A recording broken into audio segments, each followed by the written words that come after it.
आइए स्टूडेंट शुरू करते हैं आपका लेक्चर। इस लेक्चर में हम लोग पढ़ेंगे ब्रायोफाइटा के बारे में। ठीक है, ब्रायोफाइटा क्या होता है इसके बारे में जानेंगे और इसके जनरल कैरेक्टर क्या होते हैं, लक्षण क्या होते हैं, उसके बारे में हम लोग पढ़ेंगे। ठीक है, तो मैं आपको बता दूं जो ये लेक्चर है ये आपके कंपटीशन ग्रुप में भी आता है। ठीक, इसमें से बहुत सारे ऐसे क्वेश्चंस हैं जो आपके कंपटीशन ग्रुप में भी पूछे जाते हैं। ठीक है, तो मैं आपका जो ये लेक्चर शुरू करने जा रहा हूँ वो बिल्कुल छोटे माध्यम से लेकर उच्च माध्यम तक, ऊंचे माध्यम तक मैं आपको इस लेक्चर के बारे में समझाऊंगा। ठीक है स्टूडेंट, आइए जानते हैं सबसे पहले ब्रायोफाइटा। ठीक है, जो लेक्चर पढ़ने जा रहे हैं उस लेक्चर के बारे में पहले हम जान तो लें कि ब्रायोफाइटा आखिर होता क्या है। ठीक है, ये देखिए ब्रायोफाइटा लिखा है कि ये प्रायः सरल होते हैं। कैसे होते हैं? सरल होते हैं। यानी कि मैं एक ऐसे प्लांट की बात कर रहा हूँ कि जो ब्रायोफाइटा में रखा गया है। ये प्रायः कैसे होते हैं? सरल होते हैं, स्थलीय होते हैं और क्या होते हैं? पौधे होते हैं। मतलब ये ब्रायोफाइटा के जो संघ के जो पौधे आते हैं वो प्रायः कैसे होते हैं? बहुत ही सरल होते हैं और स्थलीय पौधे होते हैं, अर्थात स्थल पर पाए जाते हैं। ये प्रायः छायादार नम स्थानों पर अधिकांशतः क्या होते हैं? उगते हैं या ये पाए जाते हैं। इन्हें अपने जीवन काल में पर्याप्त मात्रा में आर्द्रता की आवश्यकता होती है। आर्द्रता का मीन्स क्या होता है? नमी। देख रहे हैं मैंने यहाँ पर लिखा है कि छायादार और नम स्थान, जहाँ पर गीली मिट्टी पाई जाती है, नमी रहती है, पानी की मात्रा पाई जाती है, उसको बोलते हैं आर्द्रता। इसीलिए इनको अपने जीवन काल में, जब तक पौधा लगा रहेगा तब तक जीवन काल के लिए इन्हें पर्याप्त मात्रा में क्या चाहिए होता है? आर्द्रता, अर्थात नमी की आवश्यकता होती है।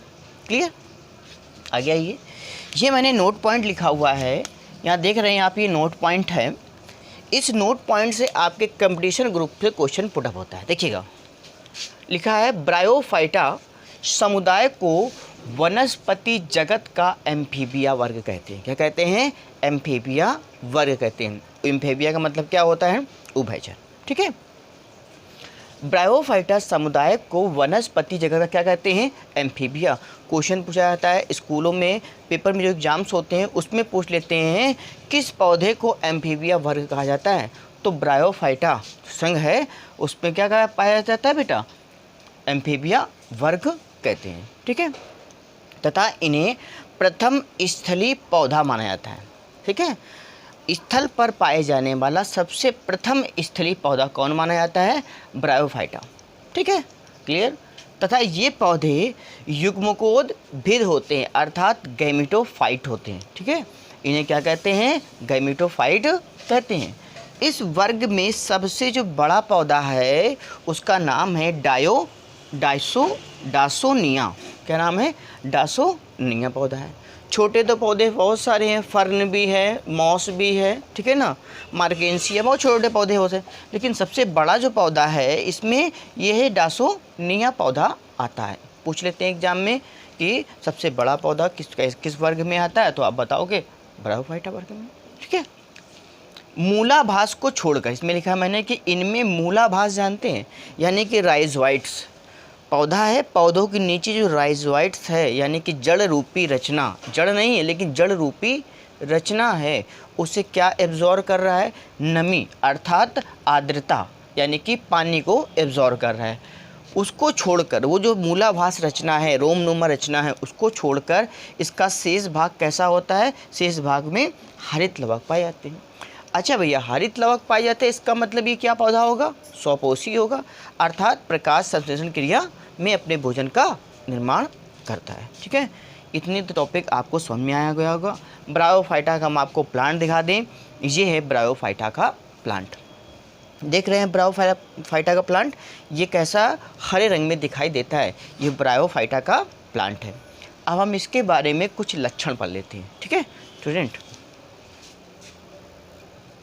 देखिए स्टूडेंट, अब हम लोग बात कर लें लक्षण के बारे में। ठीक है ना, क्या होता है इनका मुख्य लक्षण? किसका? ब्रायोफाइटा का। तो पहला पॉइंट लिखा हुआ है कि यहाँ पर ये प्रायः मृदा अपरदन को रोकते हैं। ठीक है ना, ये प्राय क्या करते हैं, मृदा अपरदन को रोकते हैं। हम आपको बात बता दें कि हमने बहुत ही शॉर्टकट में लिखा है, आप इसको अपने शब्दों में बड़ा कर सकते हैं। जैसे मैंने यहाँ कुछ वर्ड छोड़ देते हैं बीच बीच में, ठीक है ना, तो आपको अपने शब्दों में जोड़ कर उसको बड़ा कर लेना है और आगे लिख लेना है, ठीक है।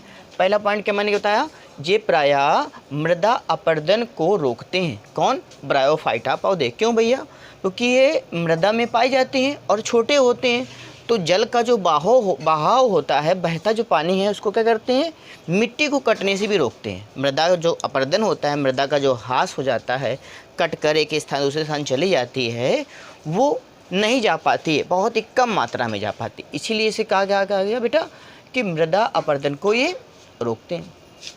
दूसरा पॉइंट लिखा है, इनमें जल अवशोषण की क्या होती है, क्षमता होती है। क्योंकि अभी मैंने पहले लेक्चर में बताया कि इसमें जो जल अवशोषित करेगा तभी तो क्या होगा, इसमें आर्द्रता पाई जाती है, यानी कि इनमें जल की अवशोषण करने की क्षमता भी बहुत अधिक होती है। प्रजनन की बात कर लें, इनमें जो प्रजनन होता है वो वेजिटेटिव प्रकार का होता है। वेजिटेटिव को हिंदी में बोलते हैं कायिक जनन, ठीक है। क्या बोलते हैं, कायिक जनन। जनन इंग्लिश में बोलते हैं रिप्रोडक्शन। यहाँ पर केवल मैंने वेजिटेटिव लिखा है तो आप लिखोगे कायिक प्रकार का होता है। अगर यहाँ रिप्रोडक्शन लिखा होता तो रिप्रोडक्शन को इंग्लिश में क्या बोलते हैं, जनन। तो ये कायिक जनन हो जाता है। यहाँ मैंने क्या लिखा है, इसमें प्रजनन प्रायः कायिक प्रकार का होता है, ठीक है। पर्णहरित में पाया जाता है, कोई नई बात नहीं बताई मैंने। पहले हमने इससे पहले मैं क्या बताया, अभी मैंने बताया था ब्रायोफाइटा के बारे में कि पौधों में क्या होता है, पर्णहरित में पाया जाता है। अब जब पर्णहरित में पाया जाएगा तो पौधा कैसा हो जाएगा भैया, ये स्वपोषी हो जाएगा। ये पौधा कैसा हो जाएगा, स्वपोषी हो जाएगा। क्यों, क्योंकि क्लोरोफिल की मात्रा पाई जा रही है ना, तो स्वपोषी हो जाता है, ठीक है। इनका शरीर थैलस के आकार का होता है, ऐसे गोल थैलस के आकार का होता है। थैलस दिख रहा है, ये देख लीजिए थैलस, इस प्रकार का ये थैलस रूपी रचना देख रहे हैं आप, ऐसा शरीर इनका होता है, ठीक है, थैलस के आकार का होता है। अगला पॉइंट, ये पहले वाले पॉइंट से मैच कर रहा है, ऐसे वाला कि ये उभयचर होता है, उभयचर पादप होता है। मैंने लिखवाया था एम्फीबिया वर्ग का है, वही चीज़ है। यह प्राय कैसे होते हैं, उभयचर पादप होते हैं। इनमें पीढ़ी एकांतर पाया जाता है। पीढ़ी एकांतर क्या होता है स्टूडेंट, पीढ़ी एकांतर का मतलब हुआ लाइफ साइकिल, यानी कि जीवन चक्र, ऐसे पूरा जीवन चक्र चलेगा। एक पौधा बना, छोटा सा बना, में राइजोइट्स निकले, फिर बना, फिर बढ़ा, फिर स्पोर्स बने, स्पोर्स गिरा नमी में, फिर वृद्धि किया।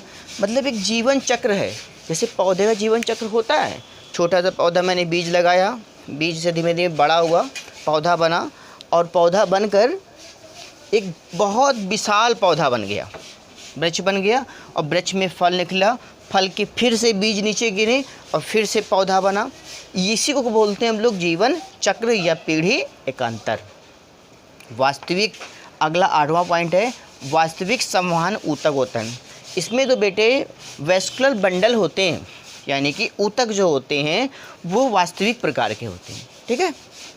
मॉस का प्रयोग, मॉस एक क्या है, ब्रायोफाइटा वर्ग का क्या है, एक पौधा है मॉस। ये देख लीजिए पौधा, ये क्या है, एक मॉस का पौधा है। ये पौधे का प्रयोग एंटीसेप्टिक में प्रयोग किया था, यानी औषधि के रूप में भी इसका उपयोग किया जाता है, ठीक है। 10वां पॉइंट, इसके अंतर्गत Riccia, Marchantia, moss, Funaria, Riccia, Marchantia, moss और फ्यूनेरिया, ये सब सारे क्या आते हैं, पौधे आते हैं, ठीक है। ये 10 पॉइंट है जो मैंने बहुत ही ईजिली आपको समझाया है, ठीक है।